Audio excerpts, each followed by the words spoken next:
今いくつなんですか？5回。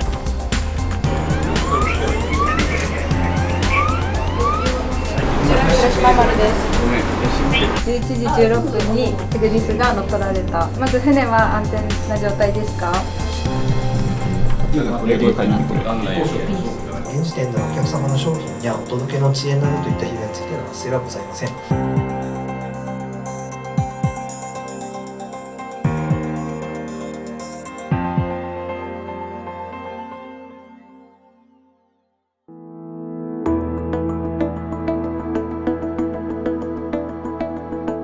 今開示がインターネットにつながっていくという世界の中で、攻めとしての DX、 守りとしてのサイバーセキュリティという認識が非常に重要だと思っています。この取り組み自身がサイバーセキュリティを重きに置くことを皆さんで共有することで、じゃあ何が会社にとって、そして私たちの人材にとって課題なのか問題なのかっていうのを整理していただくきっかけになればいいなと、実際に気づきを得ながらアクションを起こしてほしいというのが私の願いです。国際のルールとしてセキュリティをやらなければいけない、安全運航を脅かす事態になってるんで、国際的に強制的にセキュリティを取り組みなさいということが出てきた。やはりそういった意識っていうところで業界の中では意識が変わってきている。セキュリティをやらなくちゃいけないというふうに思ってます。こう船舶の位置が分かるソフトがあるんですけど、外部から情報を送れば登場させられるんですね。架空の船の情報をたくさん送って表示するための具体的な実装方法を今考えているところですね。どういうふうに攻撃者が考えてどういうところをついてくるのかっていうのは、常々自分たちがその同じようなことを考えておかないとやっぱり防御できないですし、やっぱり社会を守るために自分たちの力を使うんだということを、その商船の学生さんとか実際の船関係のメーカーの方とかからこういろいろアドバイス受けたりとかやり取りする中で、どれだけ自分が社会貢献できるのかというようなことを感じ取ってもらって、今後の成長に生かしてほしいと考えます。最近はさまざまな自動化とか自律化とかそういう要求があったり、仙台の DX 化が進むことでネットワークにつながってくる可能性がある。なかなかそのネットワークとかトータルでシステムを見るとかっていう部分がやっぱり欠けているもの、さらにそこに今までなかったサイバーセキュリティを考えなきゃいけない。そういうネットワークが分かる技術者っていうのはやっぱり日本全国で、もしくは世界中で今不足しているような状況なので、こういう風な取り組みをしているっていうのは非常にありがたいと思いますし、そういう取り組みに経験した若いエンジニアっていうのはどんどん採用していきたいと考えています。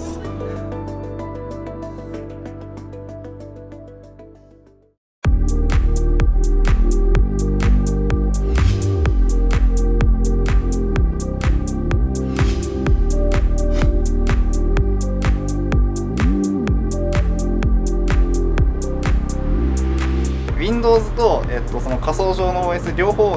にその裏口を作って両方いじれるようにして嫌がらせしようかなって思ってます。アプリケーションの強制終了だったり、はたまたその内部にある情報の、ダッシュであったりだとか、強制的に端末をなんか終了させて、こっちがほとんどの権限を持った状態にするとかっていうことが可能です。乗っ取ったように見せかけるハリボテのウェブサイトみたいなものを作成していて、それを表示させることで相手の方を焦らせるのと、ウイルスを実行するまでの時間稼ぎというのをやってて、その GPS のデータをとにかくたくさんエグリスに送りつけて、エグリスをパンクさせちゃおうっていう攻撃を今しようとしていて、その準備を彼女にお願いしています。地図を更新する人を語ってデータを入れてきたので、5分ぐらい経ったらそれが起動するはずで、起動したらここに出てくるはずなので、ちょっと出てきてほしいんですけど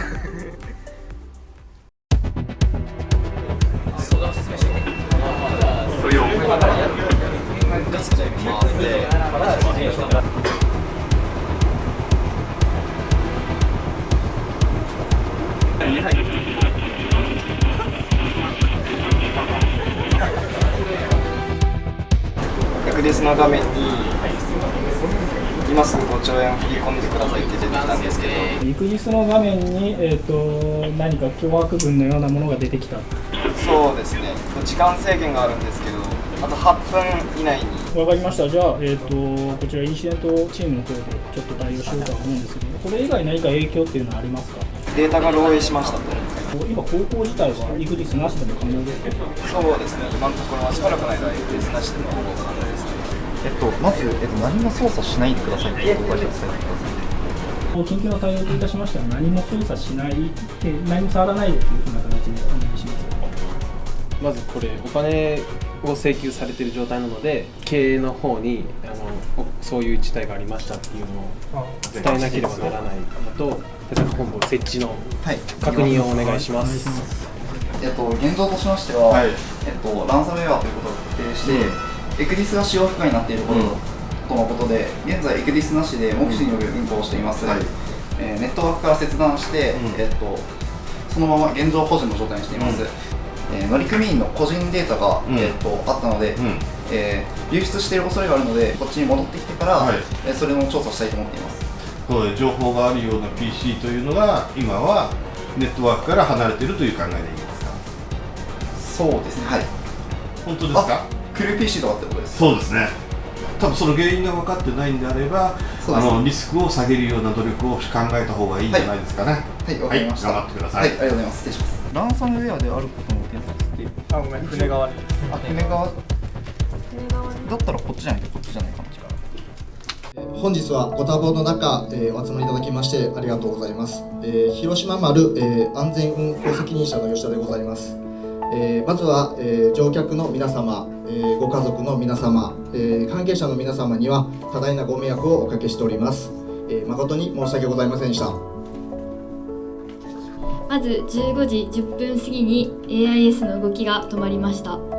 そして15時13分に船員の方から連絡をもらった時にエグジス画面が落ちました。連絡時に本船の周囲に船はいなくて安全で潜航を続けることが可能だと判断しました。15時32分に PC の電源を落としてエグジスに依存しない運行を続けることにしました。商船新聞の堀切です。船主と管理会社と乗組員の人数と乗客の人数を教えてもらっていいですか？ただいま、その辺りに関しましては、調査中でございます。引き続き、調査してまいります。生徒父母会の会長の宮下と申します。ですね、今回このようなことが起きたと、現状生徒安全だとは言っているんですが、どのように安全を確保しているのか、そこを教えてください。ちゃんと息子たちは無事に家まで帰ってくるんでしょうか？乗客の、第一安全第一を考慮しまして、そのような対応をさせていただいております。状況の確認はしたんですけど、その船内の安全がちゃんと確保しているされているかというのと、他船への運航への影響がないかみたいなところに、気を配れていなかったので、その辺が改善点かなというふうに感じました。自分のことでいっぱいいっぱいで前しか見れてなかったので、慣れてからサポートもちゃんとできるようにしたいなと思いました。普段サイバーセキュリティといってもこんな調査をして最後会見までするみたいな本当にリアリティのあるような実践なんて今やったことなくて、実際会見でもすごいクリティカルな質問をされて、実際の会社は考えることがあるんだなっていうのを知ったいい経験になったと思いました。自分たちでこんなことしたいよっていうのをどんどんアイディア出してもらって、で、我々日発行の、メンバーもアドバイスをしてそれを受けてどんどんアイディアを膨らませていくっていう素晴らしい取り組みをしてたかなって思います。これからやっぱり船舶もどんどん IoT 化進んでいくと思うんでね、そういう中で、そういうふうなものを扱えるような船乗りが育っていってくれたらいいなと思います。できる学生さんもいれば、やっぱりこれから勉強していくって考えてる学生さんもいつつ、でかつ情報系じゃなくて商船系もいるっていうのがやっぱ大きいですね。すごくいい取り組みだなと思って。海事業界のサイバーセキュリティについてですね、彼らの活躍する場っていうのはこれから、たくさん広がっていくと思いますし、一緒にやっていきたいっていうふうに、すごい感じました。今回のトライで何を結局そのサイバーセキュリティの中で議論していかなきゃいけないかで取り組んでいかなきゃいけないかっていうところの礎が今回見えたんじゃないかなというふうには思いました。しっかりとこの機会をですね生かして次のフェーズにどんどんアクセラレーションできればいいなというふうに思います。